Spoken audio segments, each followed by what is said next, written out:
రాజన్న సిరిసిల్ల జిల్లా బోయిన్పల్లి మండలం దొండ్రపల్లిలో మట్టి మాఫియా వీరంగం. ఎన్ని ఫిర్యాదులు చేసినా పట్టించుకోని అధికారులు, స్థానికుల ఆగ్రహం వ్యక్తం చేస్తున్న ఆగని తవ్వకాలు, అధికారులు కాంట్రాక్టర్ మధ్య ఏం రహస్యం దాగి ఉందో అంటూ చర్చించుకుంటున్న ప్రజలు.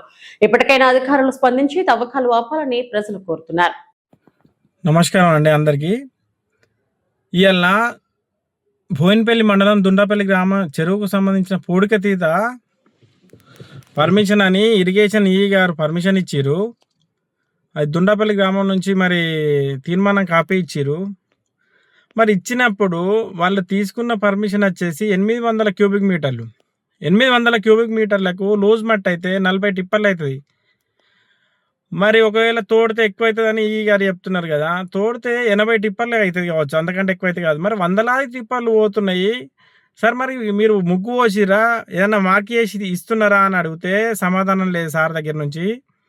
అట్లనే ఇరిగేషన్ అధికారులకు హాలిడే నిన్న అయ్యాలైతే నిన్న హాలిడే అని ఇచ్చి మళ్ళీ దాన్ని చేంజ్ చేయకుండా నడిపించుకోమని చెప్తున్నారు. సంబంధిత రెవెన్యూ కానీ పోలీస్ వారికి కానీ మేము ఇన్ఫర్మేషన్ ఇచ్చినా కానీ ఇరిగేషన్ వారు పర్మిషన్ ఇచ్చిరని చెప్తున్నారు. అదే ఇరిగేషన్ వారు ఇచ్చిన పర్మిషన్ కాపీలో 60 మీటర్లకు దూరం కట్టకు 60 మీటర్లు విడిచిపెట్టి తోడాలన్నది. మరి 20 మీటర్ల దూరంలో తోడినా వాళ్ళు స్పందిస్తలేరు. అదే ఇరిగేషన్ గారు క్వాంటిటీ ఎక్కువైపోయింది, నోటీస్ ఇచ్చినామని చెప్తున్నారు. నోటీస్ ఇచ్చినా కూడా ఆపడం లేదు అని అంటే మరి ఏందో అర్థమైతలేదు. అట్లనే 2 జేసీబీలు పెద్ద పెద్ద జేసీబీలు పెట్టి 200 మిషన్స్ 100 టిప్పర్లు తెచ్చి లోడ్ ఎత్తున్నారు. ఆ వీడియోలు ఉన్నాయి, అవన్నీ పంపినా కానీ ఇప్పటి వరకు రెస్పాన్స్ అయితే లేరు. అసలు అధికార యంత్రాంగం చిన్న పొరపాటు జరిగితేనే పరిశాన్ చేసేటోళ్ళు చిన్న చిన్న వాళ్ళ దగ్గర మరి ఇంత పెద్ద దోపిడీ జరుగుతుంటే ఎందుకు కోరుకుంటున్నారో అర్థమైతలేదు. అన్ని డిపార్ట్మెంట్లకు ఇన్ఫర్మేషన్ ఇవ్వడం జరిగింది. అసలు స్పందిస్తారా స్పందించరా ఏంటనేది ఒక్కసారి మీడియా మిత్రులకు కూడా ఒకసారి చెప్తున్నా. ఒక్కసారి ఆలోచన చేయండి. బండ్ల నెంబర్లు లేకుండా మిషన్ లెక్క దాకా పెట్టి డే నైట్ కొట్టి ఇలా హాలిడే రోజు కూడా నడిపి మబ్బుల 5:30 6 గంటలకు స్టార్ట్ చేస్తున్నారు. అక్కడ ఉపాధి కూలీలు ఉంటున్నారు, వాళ్ళని అడిగినా చెప్తారు, గ్రామస్తులను అడిగినా చెప్తారు. అక్కడ కళ్ళు గీత కార్మికులు ఉన్నారు, గౌడన్నలు, వాళ్ళని అడిగినా చెప్తారు.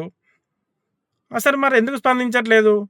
20 మీటర్లకు దగ్గర కట్టకు 20 మీటర్ల దగ్గర పోయి మేము ఆపి చెప్తే కొంచెం దూరం దౌడుతున్నారు. ఇప్పుడు మరి 60 మీటర్ల దూరం ఉండాలనే రూల్ పాటించట్లేదు, హాలిడే రోజు అవ్వద్దనే రూల్ పాటించడం లేదు. ఇవి పాటించకున్నా కానీ ఎన్నోసార్లు ఇరిగేషన్ ఈ గారికి ఫోన్ చేసి చెప్పడం జరిగింది, అయినా స్పందిస్తలేడు.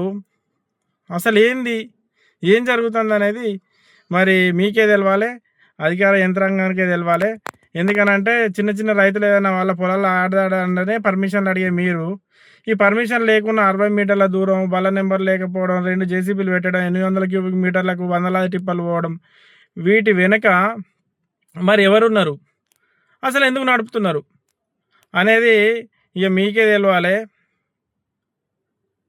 దీని మీద గ్రామస్తులు అడిగే పరిస్థితి లేదు. అడిగితే కేసులు పెడతా, అక్రమ కేసులు పెడతా అని చెప్పి బెదిరిస్తున్నారు. పలుమార్లు ఉప సర్పంచ్ గారు పోయి 800 క్యూబిక్ మీటర్లు దాటిపోయింది సార్, 2-3 రేట్లు ఎక్కువనే అయింది, ఇప్పటికైనా ఆపండి అని రాతపూర్వక ఫిర్యాదు ఇచ్చినా కూడా స్పందన లేదని అంటే మరి అధికారులకే తెలవాలి. సంబంధిత ఏఈ గారిని అడిగితే మేము ఆపమని చెప్తున్నాం సార్, ఆపుతలేరు, నోటీస్ ఇచ్చినాము, ఇంకా డబ్బులు కూడా కట్టలేదని చెప్పారు. ఆ ఆధారాలన్నీ నా దగ్గర ఉన్నాయి, ఆ టిప్పర్లు వచ్చి నడుస్తున్న ఆధారాలు ఉన్నాయి. సదర్ కాంట్రాక్టర్కు మీకు మధ్యలో ఏముందో మరి మీకే తెలవాలి. ఎందుకనంటే పలుసార్లు కంప్లైంట్ చేసినా కానీ, పలుసార్లు ఫిర్యాదులు చేసిన రాతపూర్వకంగా ఫోన్లో ఎన్ని చేసినా కానీ స్పందిస్తలేరంటే ఇక మరి ఈ గారికి వీళ్ళకే తెలవాలి. ఇక